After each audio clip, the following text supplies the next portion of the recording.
In 2008, the recession caused over 1 million people to lose their homes.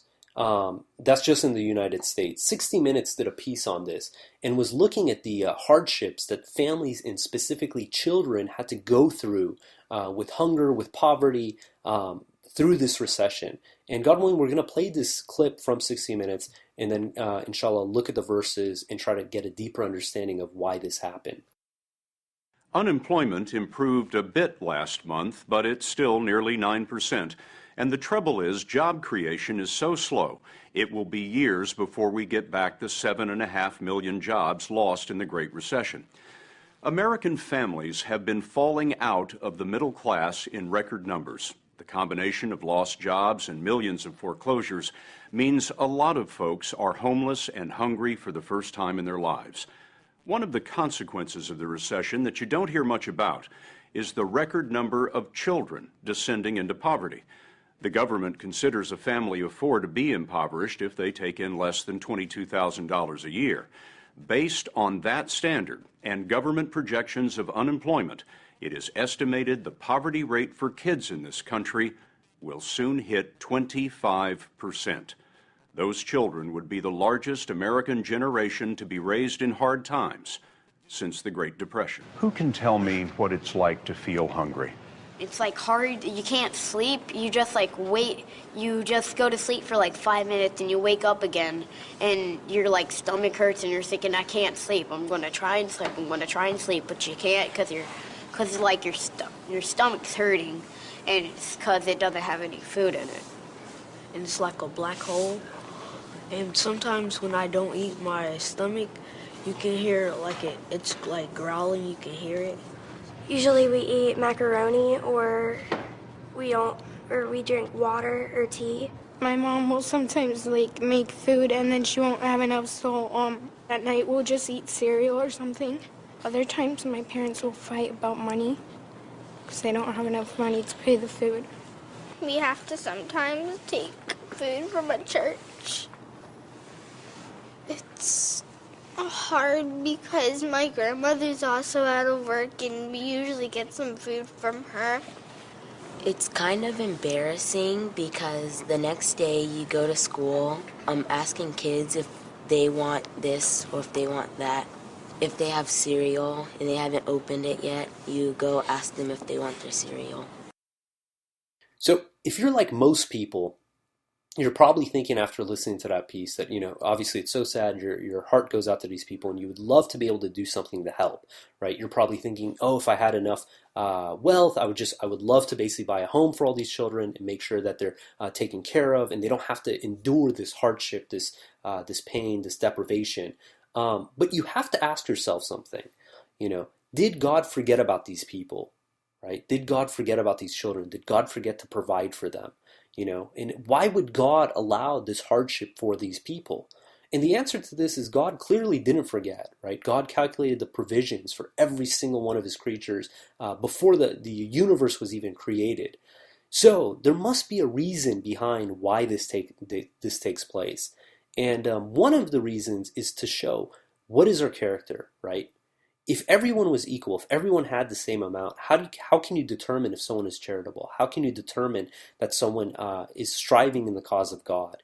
And it's a status, this change in status, that it brings out the true character of the individuals. That when you hear a story of like this, are you thinking, what can I do to help? Or are you thinking, why doesn't God take care of these people, right? In chapter 36, we read, this is chapter 36, 47, says, when they are told, give from God's provisions to you, those who disbelieve say to those who believe, why should we give to those whom God could feed if he so willed? And it says, you're really far astray.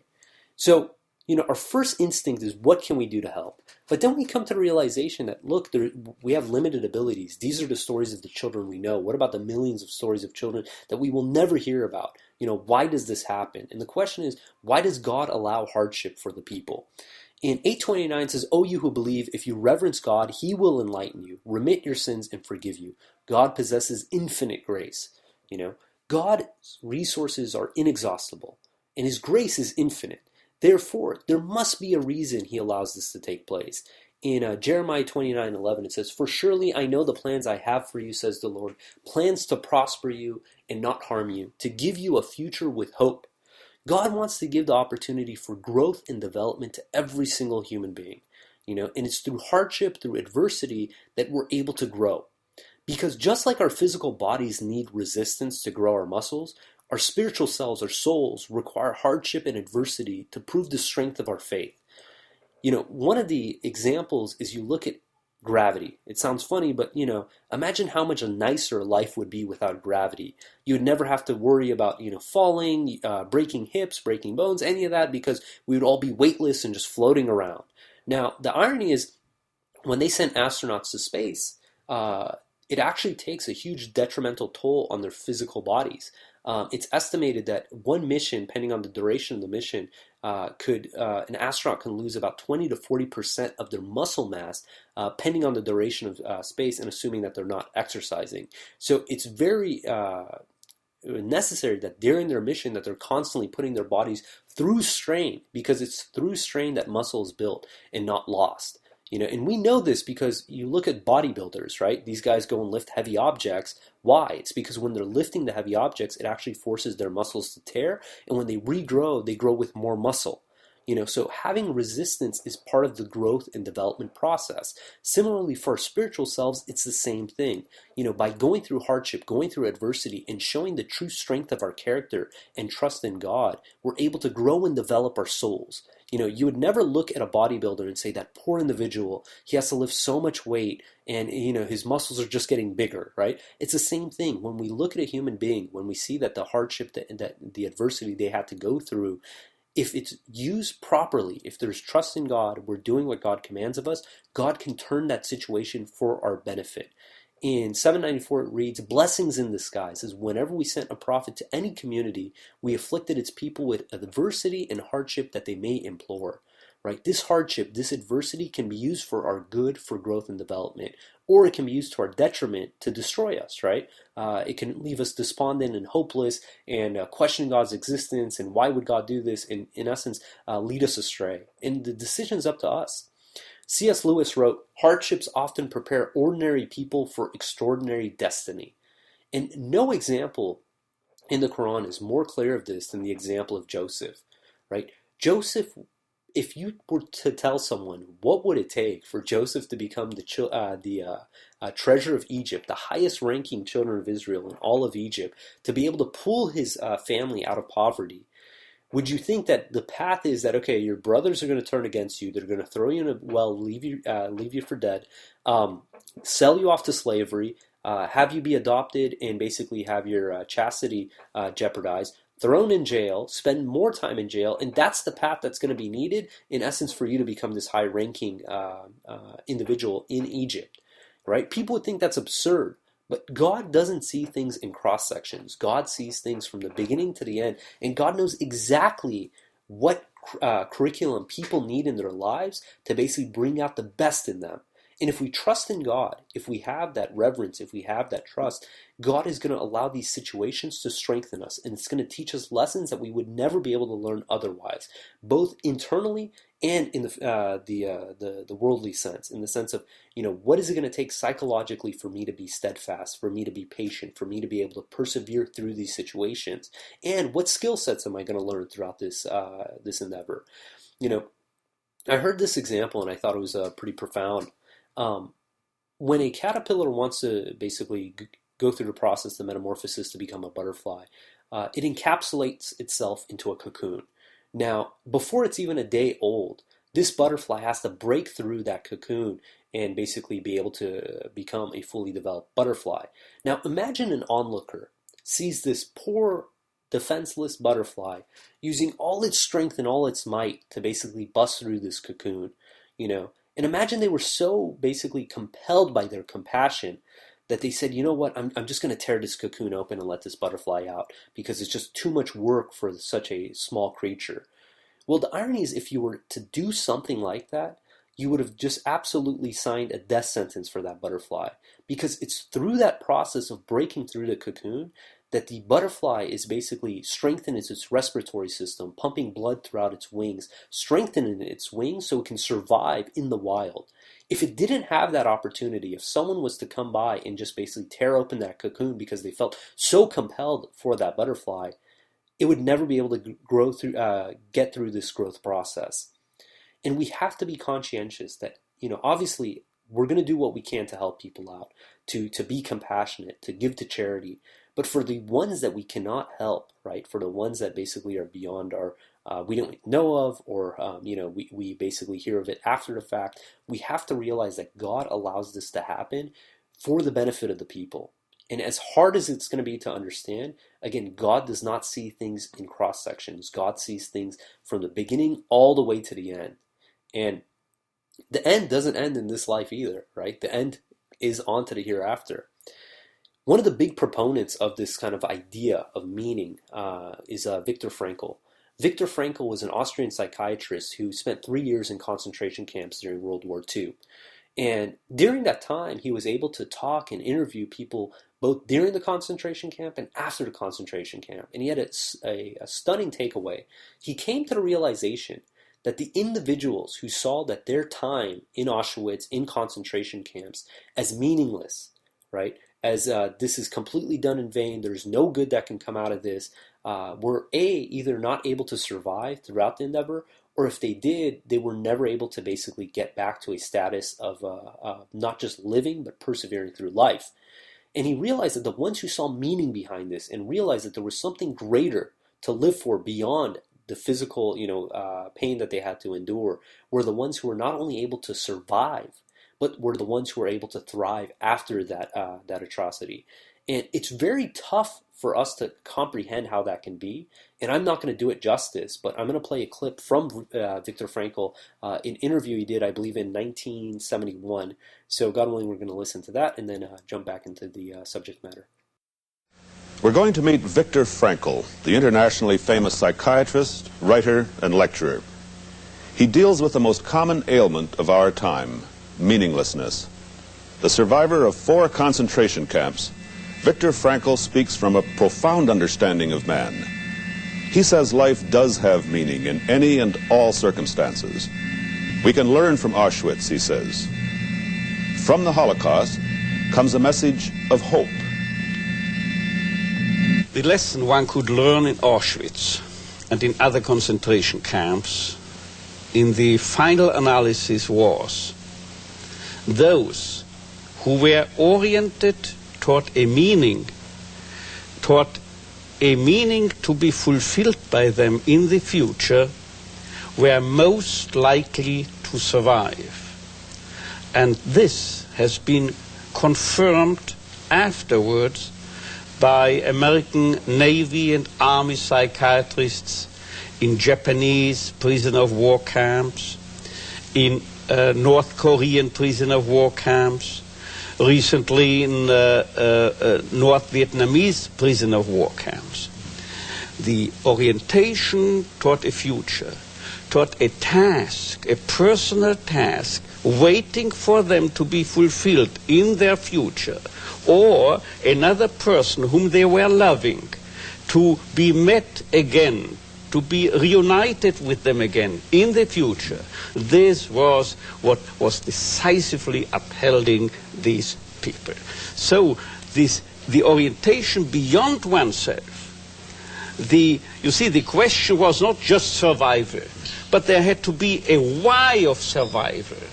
The question was survival for what? Unless there was something or someone, a person or a cause, for whose sake to survive, there was survival scarcely possible. Most of us have never been in the concentration camp experience. We've never had to go through that horror and tragedy, and so one would think that today it would be easier to find meaning in life. And yet, I sense that it's more difficult in a sense today than it was in years past. Do you think that? You are absolutely right. Well, why is that? Because we are living in a society, either in terms of an affluent society or in terms of a welfare state. These types of societies virtually, or at least they are out, virtually to satisfy and gratify each and every human need. Consumer societies even creating needs but the need for meaning, or as I'm used to referring to it, the will to meaning remains unfulfilled. It's what I'm used to calling recently the unheard cry for meaning. You scarcely will find any reference to what is the most fundamental and basic concern of man.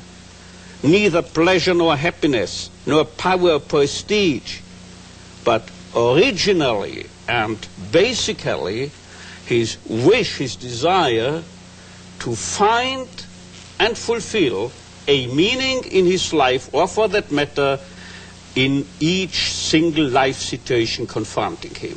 And if there is a meaning to fulfill, if he's aware, if he becomes cognizant of such a meaning, then he's ready to suffer, he's ready to offer sacrifices, he's ready to undergo tension, stress, and so forth, without any harm being done to his health. But if there is no meaning available, no meaning in his visual field, then he takes his life. And the meaning can be found everywhere, in the smallest hut. On the other hand, you find people who are millionaires and milliardaires and billionaires, and they have no meaning. They kill themselves. So the people who do not find meaning in the hardship that they experience will not be able to withstand the situation and will not be able to succeed. As believers, we need to see the meaning behind the events in our lives. Otherwise, we'll not be able to fully grow and develop our souls and therefore not make it through the admission test. By understanding that everything that God allows to happen in our lives is for our own good and being conscientious of the blessings that God puts in our way, we'll be able to succeed. The trials of life are meant for our good, and the believers realize this. And because it's for our good, they don't become despondent. They're steadfast. They basically persevere through adversity. And God elevates them. And we have to realize that God never puts anything in our path that we cannot handle. In 466 through 68, it reads, God's tests are never unreasonable. Had we decreed for them, you must offer your lives or give up your homes, they would not have done it except for a few of them. Even if such a command was issued, had they done what they were commanded to do, it would have been better for them and would prove the strength of their faith. And we would have granted them a great recompense, and we would have guided them in the right path. God's tests, therefore, are never unreasonable. God knows exactly what we can bear. God knows exactly what situations we can handle. And God would never put something in front of us that we couldn't persevere or be steadfast to. The decision is ultimately ours. In 6:132 it reads, everyone will attain a rank commensurate with their deeds. Your Lord is never unaware of anything they do. Right? Meaning the rank that we achieve matches the amount of good deeds that we did in this life. And there's a quote, it says, keep your head up. God gives his hardest battles to his strongest soldiers. And this is perfectly depicted in the history of the prophets and the messengers. And we see the hardships and adversity that they had to persevere through to make it to their status. And God tells us these are among the most righteous. Now, it's because of this, right? Because they are among the most righteous, that their tests, the hardships that they had to endure were so severe, because they could handle it. Similarly, if you're going through a hardship and it's very difficult, realize that God did not put this in your path unless he knew that you could handle it. And this is a testament to the degree of belief we have. And if we're righteous, if we build up righteous works, if we're steadfast, if we trust in God, we're going to be able to persevere through this. And we're going to come out of the situation better than we were prior to the event. And we have to trust in God. And any situation can do one of three things to us. It can define us, it can destroy us, or it can strengthen us. And that choice of what it does is up to us. If we allow a situation to define us, then we're going to be limited by the situation that's at hand. And we're not going to see the bigger picture. We're not going to see the meaning behind all this. And if it destroys us, we become despondent and hopeless, and we're always the victim. But if it strengthens us, we're going to come out of the situation better than we were before. And we have to trust in God. We have to be conscientious of God's plan. And if we trust in God, God guarantees us victory. There's a quote from Sigmund Freud. It says, one day in retrospect, the years of struggle will strike you as the most beautiful. Right? One day we're going to look back at this hardship, this adversity, the challenges that were placed in front of us, and we're going to realize we're not going to basically sugarcoat it. It's going to be difficult. It's going to be hard, but we're going to realize that it's going to be a sign of our character. Do you want to look back and think that you weren't able to make it, that you weren't able to push through? Or do you want to look back and think of those as, hey, this is a testament to your character. This is the reason that you're a believer in God alone. This is the reason that you're able to grow in righteousness. And the upside is the next challenge, the next issue that pops up, you're always going to be able to reflect back and say, I've been through more, right? This is a piece of cake. God willing, we're going to end there. If you guys got any comments or questions, hit us up at QuranTalk@gmail.com or on Twitter @TalkQuran. Until next time, peace and God bless.